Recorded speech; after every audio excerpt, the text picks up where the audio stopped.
Oh, look at that. There's some kind of historical marker right there. Let's go take a look at it.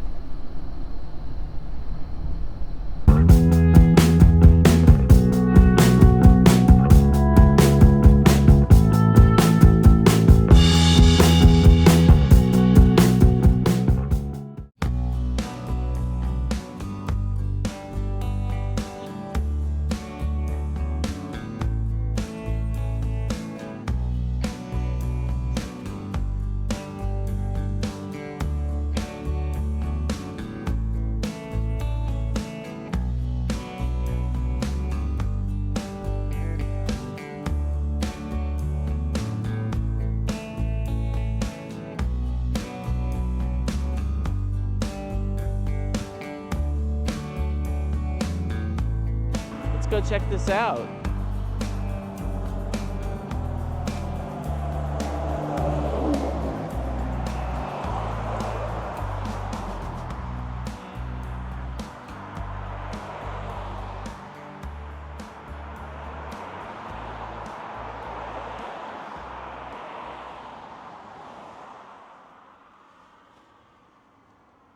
Well, it looks like this is a marker to the Oregon Trail. It says 1844. It was marked by the Daughters and Sons of the American Revolution in the state of Washington in 1916. So it looks like the Oregon Trail went through here somewhere. Yeah, so actually that's probably the Cowlitz Trail, which is the end of the Oregon Trail. So if you remember when we were in Toledo, or down by Toledo, you had Cowlitz Landing. So people would come up the Columbia from Fort Vancouver, up the Cowlitz River to Cowlitz Landing, and then they would take the Cowlitz Trail north, through the Toledo area, past that Puget Sound Agricultural Company farm, and then end in Newmarket. Today it's Tumwater, but they'd end at the community of Newmarket, and so this marker is commemorating that. We've driven past here hundreds of times and I've never noticed this Oregon Trail marker. It's pretty interesting, I think, just because it's kind of in a shady spot. You don't really notice it as you're going by. So I imagine the highway here now is actually where the route of the Oregon Trail, going to the settlement of Newmarket.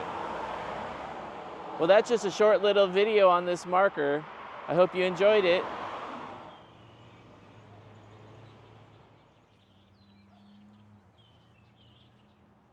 So what do we have here? This panel describes a little bit about someone named George Washington Bush, who was a pioneer farmer, financier, father, and friend. He settled around here. Yeah, actually this, where we're standing, is called Bush Prairie. Yeah. So I believe that's named after George Washington Bush's donation land claim. Yeah.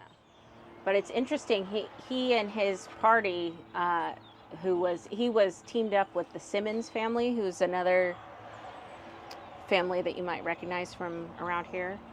Yeah, they all came out together on the Oregon Trail. They did. And settled at Newmarket. They did. Originally, they wanted to settle in a different part of the Oregon Territory, and they weren't allowed to because there were laws that were recently passed around 1844. George Washington Bush was African American, so he wasn't allowed to settle in Oregon country in 1844. And so they settled around here instead.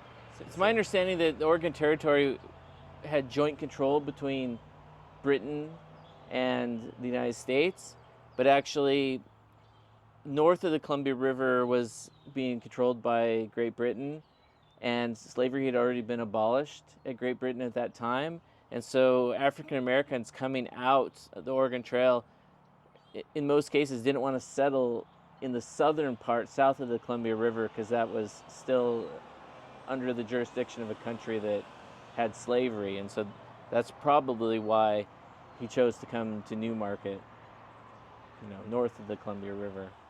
Saying here, over the years, the Bush farm became one of the largest in the territory. He bought the first mower and reaper, thresher, and separator in the area. And he pioneered agricultural methods as well as being a financier and settler. Died in 1863, never having the right to vote. A Northwest historian said in 1916 that Bush was one of the finest citizens Washington Territory ever had. George and Isabella, who died in 1866, are buried in the Pioneer Cemetery located on the Little Rock Road in Tumwater. Guess we'll have to go check that one out.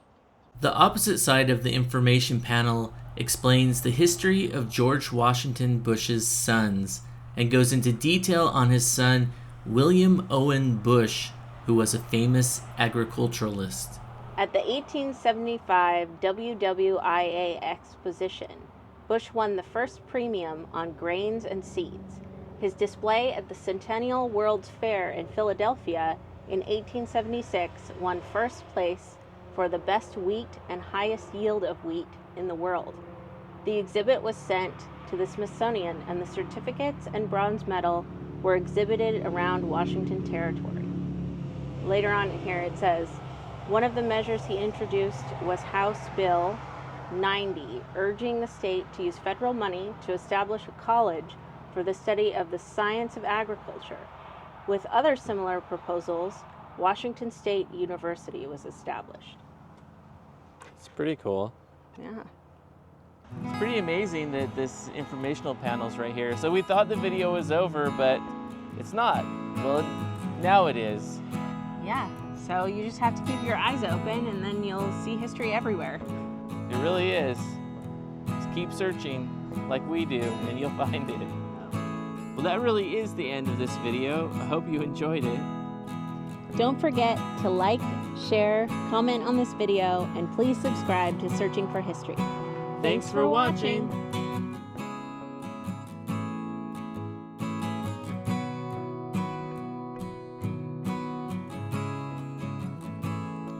All right, Erin, it's time to head home.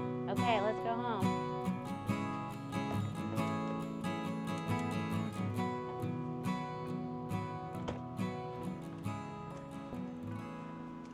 Maybe we'll see more history on the way home. I hope so.